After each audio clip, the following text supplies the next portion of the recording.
Hello and welcome to episode 8 for our Let's Play of The Lord of the Rings.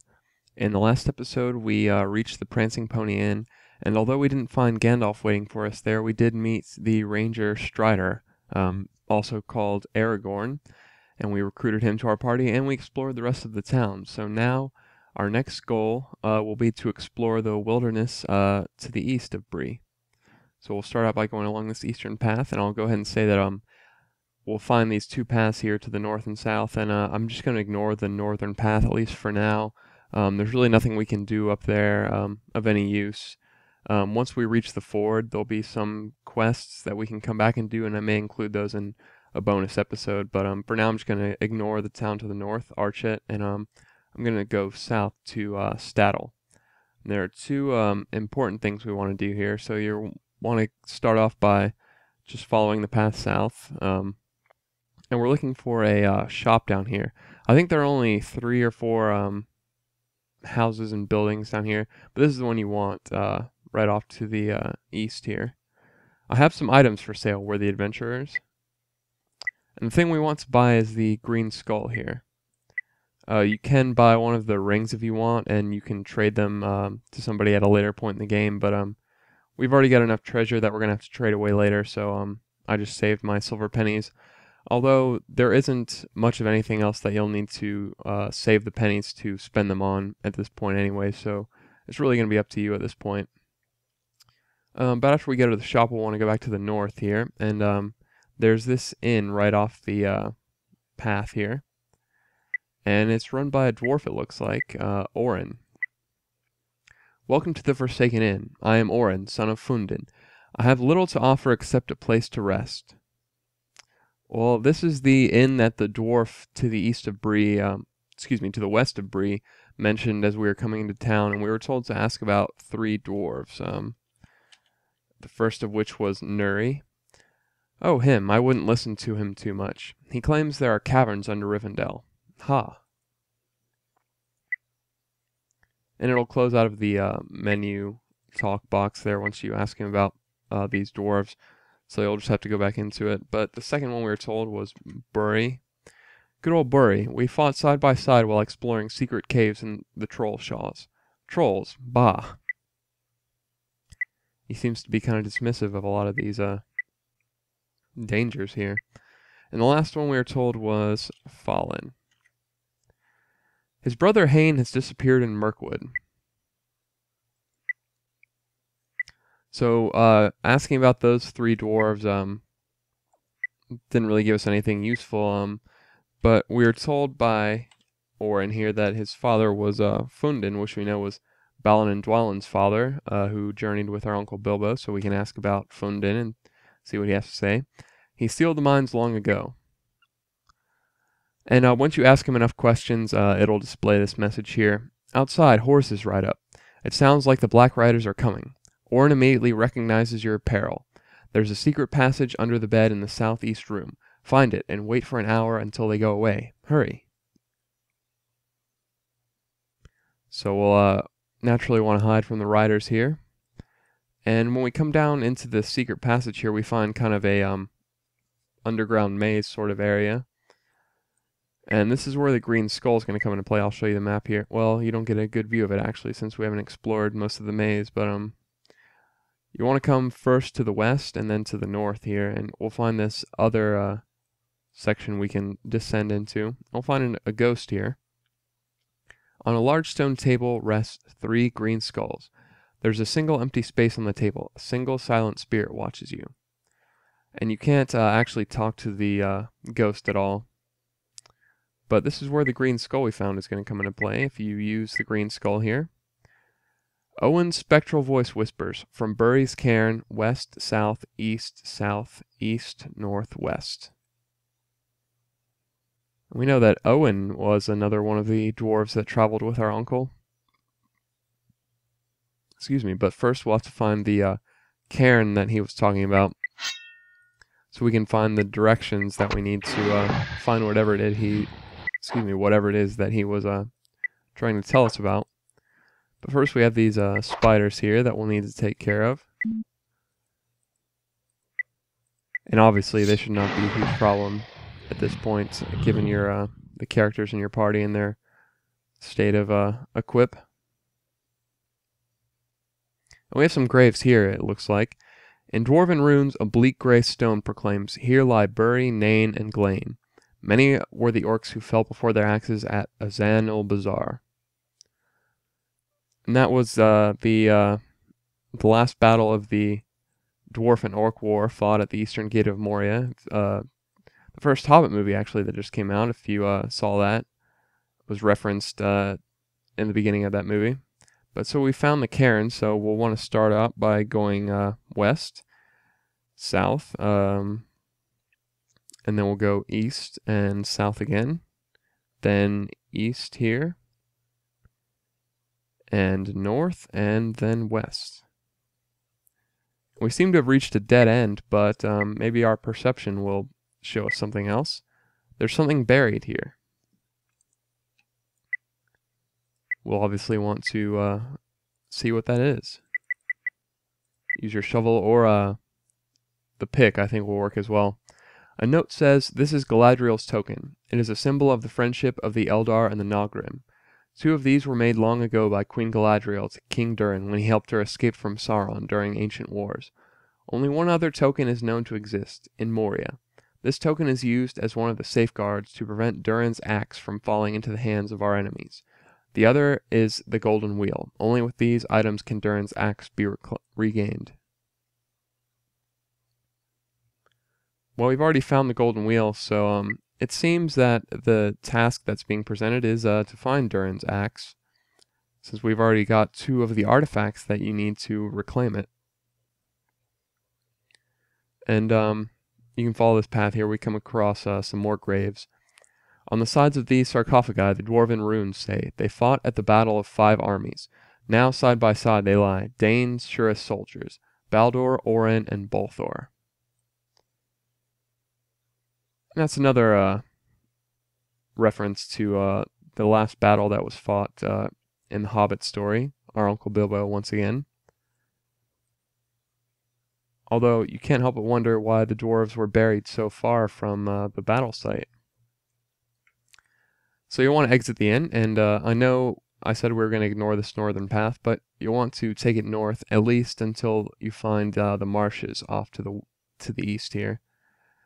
And you can find a path across those. In this wilderness area to the east of Bree, there are a couple places along the path that you can be attacked by black riders. So I'm just going to ignore it for now. And especially at night, now that we're close to Weathertop, you'll also want to be careful of walking into the ruins at night, especially, because that's when pretty much the Black Rider attacks will happen. And I'm not going to use this path, but we're going to explore some caves under Weathertop, and there are several ways you can gain entrance to them. One, we're at the stone here, and if you use the Angmar Word of Power from the Ring Bearer, that will actually gain you entrance to the tunnels. But now that it's day, I'm actually going to use the entrance here up on the cliff. "Look, someone has been here recently," Strider comments. "There are signs of a fight. The ground is scorched here, here, there. And what is this?" Stooping, he traces a rune freshly scribbled on a flat rock that has escaped the fire. "Gee," he whispers, "Gandalf's personal signature. It may be that he has been here quite recently and was forced to defend himself. If only he had time to tell us more." And you'll want to use your perception skill here. "There are many small openings within these ruins, leading down into absolute blackness." And once you find those, you can climb down. And this is just a rope asking if you want to climb out, but we just got here, so we're not going to do that. Instead, we're going to equip the torch to Sam so that we can see where we are. We're in an underground cave, it looks like. As you enter, characters on the wall begin to glow until they are quite legible. The script is obviously Gandalf's. It reads, "I hope you find this. The evil ones have driven me underground for now. My spells will hold them, but not for long. Do not tarry here, for they love the dark. Remember the name Elbereth, for it has the power over them. What little aid I give you is the new name Luthien, which summons aid over water. Use it wisely. They come now, and I must flee deeper ere I see the light of Arda once more. Gandalf. And everyone picks up the Luthien word of power again once you read that text.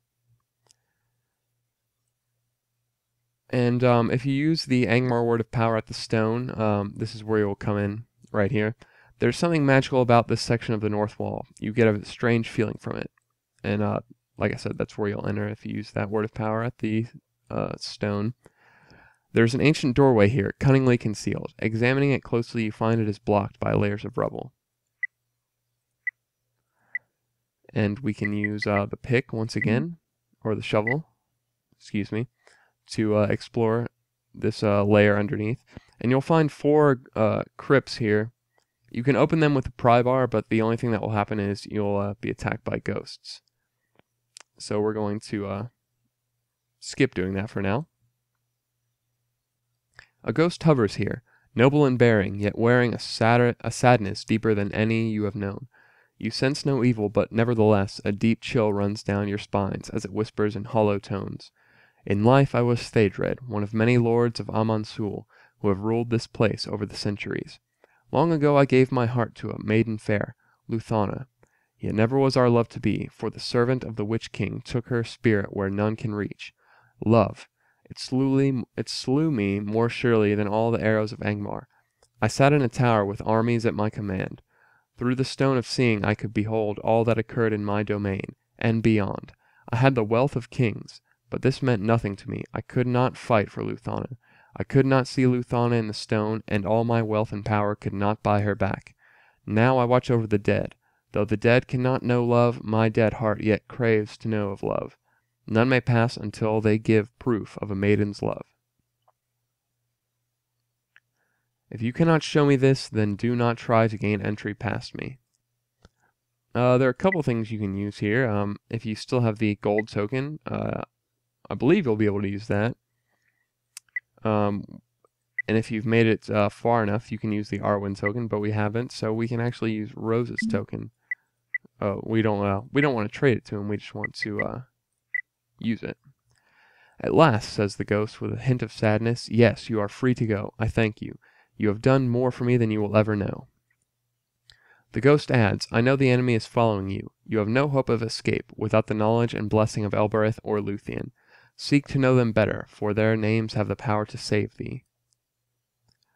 Well, we already have those names at our command, and you can actually just walk past the ghost without showing him the token. He'll just attack you, but like I've said before, you're pretty much strong enough now to deal with most enemies that you'll come across. Now that we're in the western room, if you approach this wall, there's something unusual about the west wall of this crypt. And if you keep going towards it, you'll find yourself in this cave here. And these are the caves underneath Weathertop. And these caves are actually quite big, but there's only one important thing that we want to find down here. The goblins of the Misty Mountains have moved west. Several orcs are asleep on the ground before you. And if you keep going like this, you'll just have to fight 6 orcs, and they aren't terribly difficult, but if you use sneak, you can proceed past them without waking them up, which is what you want to do for sure. Unless you're looking for a fight, I guess. And you'll want to come to this bridge, cross the river here. And you'll keep going along here until you come back to it, and you'll find this boat. And we have a couple characters who have skills with boats.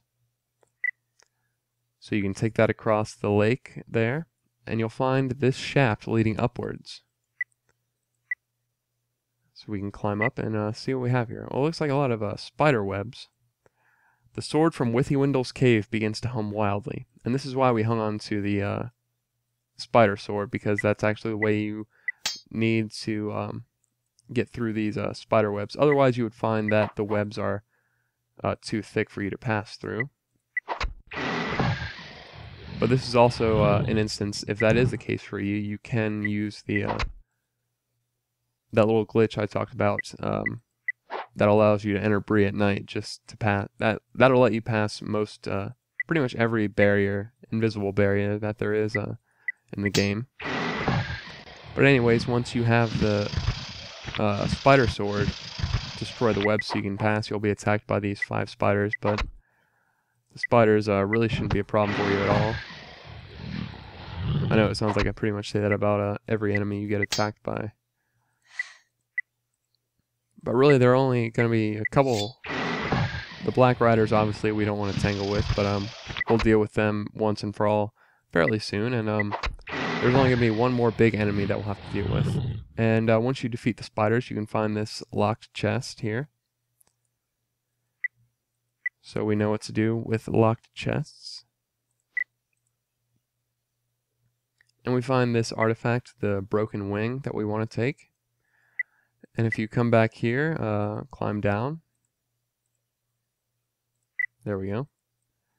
And that's actually the only important object that we need to find here in the caves under Weathertop. So you can either go back where you came in through the caves, the little maze, the crypt that we came in through the ghost, or I'm actually going to go back through a different entrance into these caverns. And the only thing we'll have to do there is you're going to have to fight 2 trolls. So if you don't want to have to deal with that, you can just exit through the way we entered, and you'll get attacked by 2 spiders here. But the trolls are kind of...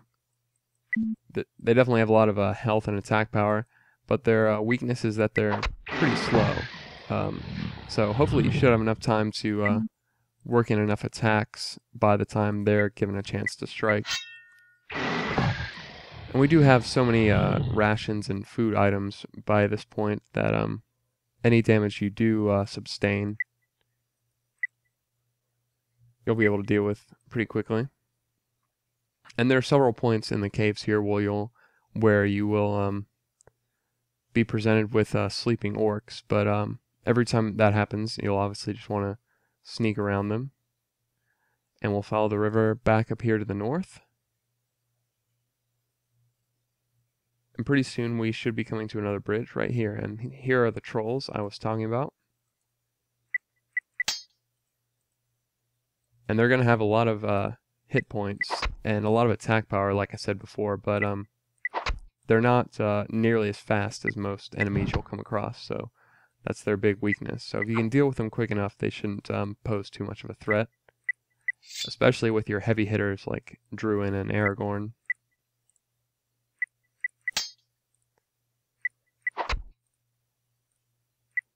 I think we should be pretty close here.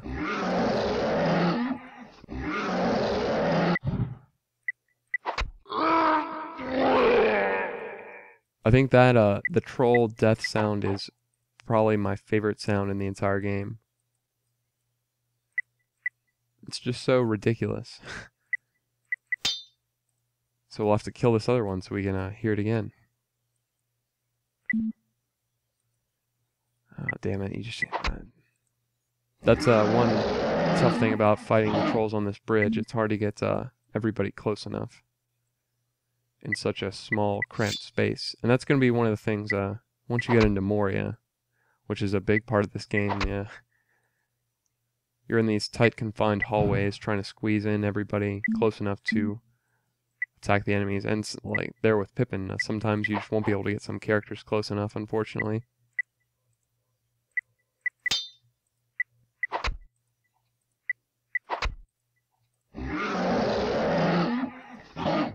And one reason I didn't mention that we're leaving this way out of the caves is that if you were to climb that rope back where we first entered the caves, there could be a Nazgul attack if you climb out at night, and there's really no way of telling, you know, the time of day once you're in the cave. So if you exit by this route, you won't be faced with the possibility of a Black Rider attack. But now that we've explored the caves under Weathertop, I think I'm going to conclude this episode, and hopefully you will join me in the next episode where we will explore the Troll Shaws.